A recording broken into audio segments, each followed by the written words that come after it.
किसान साथियों, आज आपको गुलाब की ग्राफ्टिंग की सारी प्रक्रिया दिखाएंगे, कैसे एक देसी गुलाब को इंग्लिश बना देते हैं। ये भी देख सकते हैं आप, जमीन में हमने साथ साथ में सारे देसी गुलाब लगाए हुए हैं आगे। और इस तरह से सबसे पहले अक्टूबर एंड में और नवंबर के स्टार्टिंग में समय हम गुलाब के पेड़ को जमीन से निकालते हैं। जमीन से निकालने के बाद हम इनको थैली में रख देते हैं। थैली में डालने के बाद दिसंबर महीने में इन पर ग्राफ्टिंग करी जाती है, अलग अलग के रंग के गुलाबों की। कैसे एक ही पेड़ पे 5 से 6 तरह के रंग के भी गुलाब हम तैयार कर सकते हैं। अब थैली में लगाने से पहले आपको किन किन चीजों को ध्यान रखना होता है हम आपको बताएंगे। ये देखिए, ये जो पौधा ये हम जमीन से निकाल के लाए हैं। अब इसमें जितनी टहनियां, 1 2 3 4 5 इसके अंदर अलग अलग टहनियां हैं, तो 5 ही तरह के इस पे गुलाब हम ग्राफ्ट कर सकते हैं। अब उसके लिए आपको ध्यान क्या करना है, सबसे पहले हम ये कांटे तोड़ देंगे ताकि आपके हाथों में ना लगे कांटे। और टहनी को हम जहां से शुरू हो रही है वहां से 1.5 से 2 फीट छोड़ के उसको काट देंगे।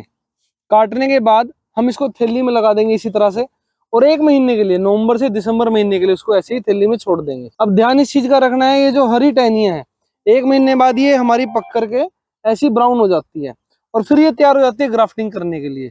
फिर दिसंबर के महीने में हम इन पे ग्राफ्टिंग करते हैं और जितनी एक पेड़ में कलम होती है उतने अलग अलग रंगों के हमारे पौधे तैयार हो जाते हैं। अभी हम ये 10,000 के आसपास पौधे तैयार कर रहे हैं, जो कि दिसंबर में ग्राफ्टिंग होने के बाद मार्च महीने तक ये पूरी तरह से तैयार हो जाते हैं। और हमारे जो कस्टमर यहाँ पे आते हैं, ऑनलाइन मंगाते हैं, उनको हम उपलब्ध करवाते हैं। आप भी इन पौधों को ले सकते हैं। तो ये प्रक्रिया आपको दिखा रहे हैं, कटिंग करके दिखाएंगे। नीचे से हम 1.5 से 2 फीट छोड़ करके, ये देखिए इस तरह से हम इसकी कटिंग कर देंगे। अब इसको हमने साइड में रख देना है। ये देखिए जिस तरह से हम ये कटिंग कर रहे हैं, ये सभी हर कलम पर पे अलग अलग रंग का गुलाब ग्राफ्ट हो सकता है। और इसकी कटिंग करने के बाद हम इसको इस तरह की थैली लेंगे। थैली के अंदर मिट्टी भर के हमने मिक्सचर तैयार किया हुआ है, केचुआ खाद और मिट्टी का। इस मिट्टी और मिक्सचर में हम ये इस तरह से थैली में भर के रख देंगे। और ये 1 महीने के लिए इस तरह रहेंगी। और 1 महीने बाद दिसंबर में फिर हम इसमें ग्राफ्टिंग कर करके पूरा पौधा तैयार करेंगे। जिस समय हम ग्राफ्टिंग करेंगे तब भी आपको पूरी प्रक्रिया दिखाएंगे, ग्राफ्टिंग कैसे कर सकते हैं। आप भी अपने घर पे साथी उस तरह से देसी पौधा पहले जमीन में लगाएं और 1 साल बाद उसको जमीन से निकाल के थैली में लगा करके ग्राफ्टिंग कर सकते हैं। अगर आपको थैली में भी नहीं लगाना है तो आप उसको जमीन में लगे लगे भी कटिंग करके छोड़ सकते हैं और जमीन में लगे लगाए को भी ग्राफ्टिंग कर सकते हैं।